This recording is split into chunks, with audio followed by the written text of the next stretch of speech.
In your life before Islam, we know that you sang in synagogues.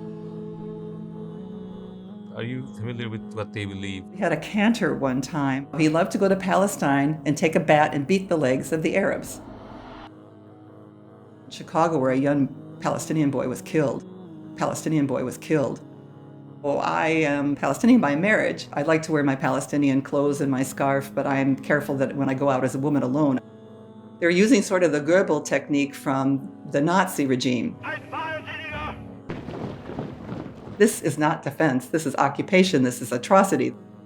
They talk about international support for Israel. It's not international. They only look at America. Even a friend said to me, she said, "Oh, when you weren't a Muslim, you would have been siding with Israel." I said, "No, I wasn't." Assalamu alaikum, Sister Nur Sa'ada. Thank you for accepting our invitation. As Eternal Passenger, we are very happy to have you with us. I want to start with questions about what's going on in Palestine, sadly. So, as you know, in Palestine, our brothers and sisters are being killed, are displaced from their homes. There are babies dying, food, supplies, water, and electricity are cut off. They don't know what to do. How does the American media cover all these events? Are they doing a good job or are they biased? First of all, wa alaikum salam. How is it being covered in the Western media? Not at all, really. Not fairly. Not from the Palestinian side at all. I will try to say the Zionist regime because all of this is powered by the Zionist regime, and I will try not to label the Jewish people so much because we know there are Jewish people that do not support what's going on. But the Zionist regime has a very strong agenda. And interestingly enough, I heard this morning that they're using sort of the Goebbels technique from the Nazi regime, that if you repeat something often enough, people will believe it. And they have the most wonderful set of sound bites, and all they have to do is go back to a sound bite. Israel has the right to defend itself, land for people with the people without land, decapitated babies. None of these are substantiated, of course. But if you repeat it long enough, and people nowadays, we don't want to look, we don't want to study, we don't want to research. And also we have not had the opportunity to hear other voices. They're silenced in the Western media. So number one, Israel has the right to defend itself, of course, but this is not defense. This is not defense. This is occupation. This is atrocity. This is, a Holocaust perpetrated against people who suffered a Holocaust, really, when you think about it. So the sound bites carry a lot of weight. And no matter how much we work with the Jewish and Christian population here and our neighbors and friends, when they hear these sound bites, they think right away, ISIS, 9/11, they keep drawing these comparisons over and over. And they're very clever about this. All of the Western media sort of follows a scripted agenda. Unfortunately, it's not the journalism of the past. It's more scripted. And if you listen to various reporters, they're all saying the same thing over and over again. Alhamdulillah, due to social media, there is a very great exposure to other voices in the world. They talk about international support for Israel. It's not international. They only look at America. And we know very much it's a very white Eurocentric idea that fuels things, and that people of color anywhere in the world are thought of as less than 100% human. But thanks to social media, and a good part of social media is that we hear other voices at least now, and we have to propagate those as much as we can. Are there people buying this stuff or they are more aware of what's going on? I'd say they're buying it primarily. One particular thing that made me very sad is we've been participating in a group called Daughters of Abraham for many years. It's Jewish, Christian, and Muslim sisters. And it's a wonderful community. We love each other. We meet once a month and we pick topics and we discuss it from all 3 points of faith. And they're always amazed to learn about Muslims because they don't know very much. And suddenly, the minute October 7th happened and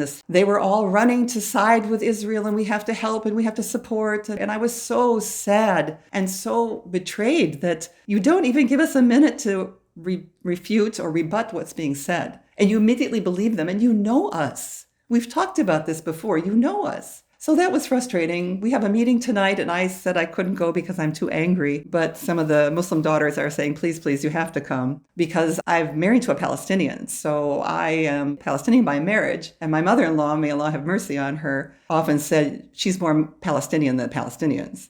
I'm very supportive of their cause. Even a friend said to me, she said, "Oh, when you weren't a Muslim, you would have been siding with Israel." I said, "No, I wasn't. Even before I was Muslim, I was not siding with the Zionist agenda. I found it appalling and unjust and so forth, and I never understood the American support for this regime at all."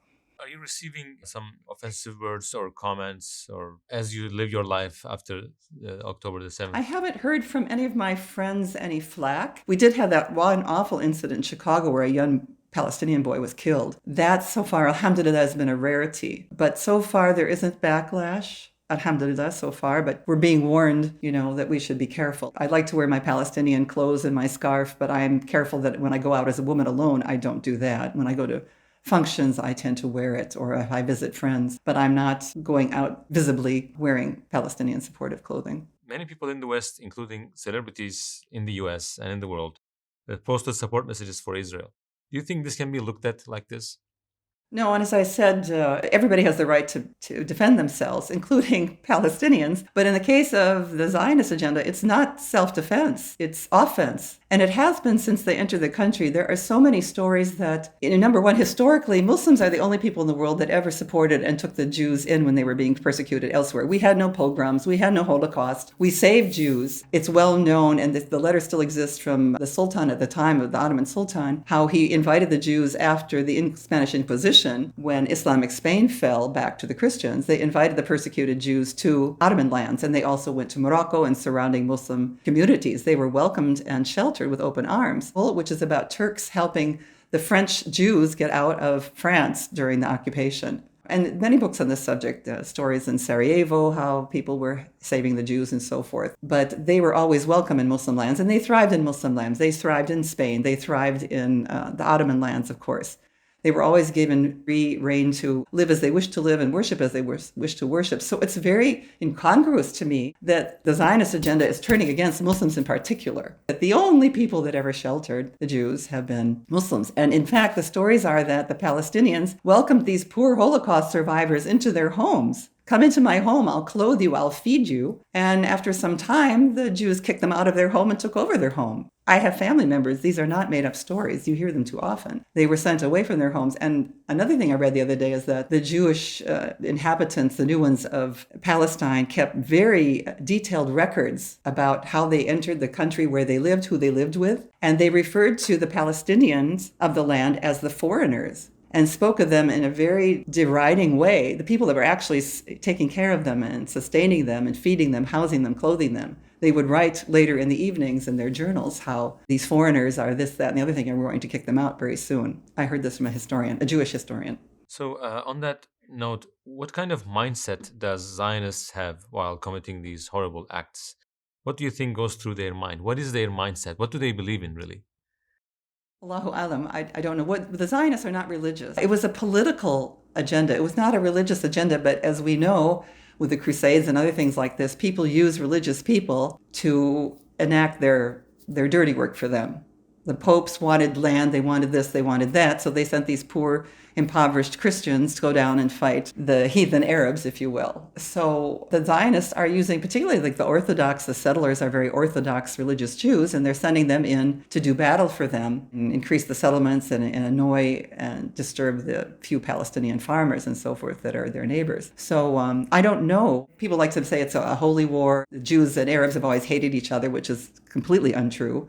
They lived peacefully for the millennia in Palestine. You just have to get away from the media machine, the Western media machine. Again, just turn to social media. What we find in the States, particularly that if anybody they know a Muslim, one Muslim, their neighbor, a coworker, somebody in the community, they have a completely different opinion of Muslims in general. So, of course, as Muslims, we need to at least gently and strongly state our point about this, about Palestine, about what's going on and so forth. They have to hear the other side. So, in your life before Islam, we know that you sang in synagogues. Are you familiar with what they believe? Yeah, a lot of times people would ask me as a singer, do I know what I'm singing in foreign languages? I said, well, yes, of course you have to. Otherwise, you wouldn't be able to emote what's being said. Like any worship service, they were worshiping God, and sometimes they were telling stories from the Torah about their past and their heroes and so forth. But two things I wanted to talk about. One was that when they finished their High Holy Day services, they would all finish with next year in Jerusalem. And I actually looked up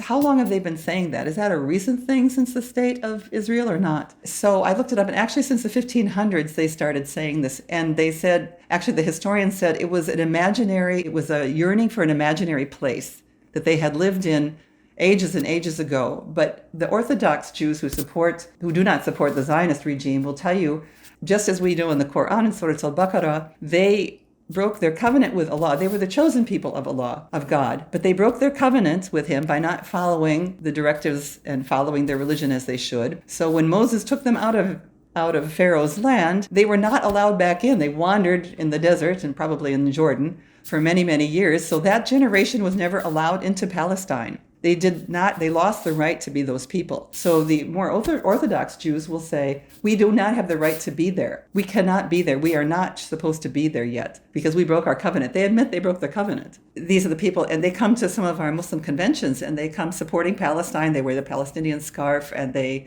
proclaim, we are with you. We do not belong there.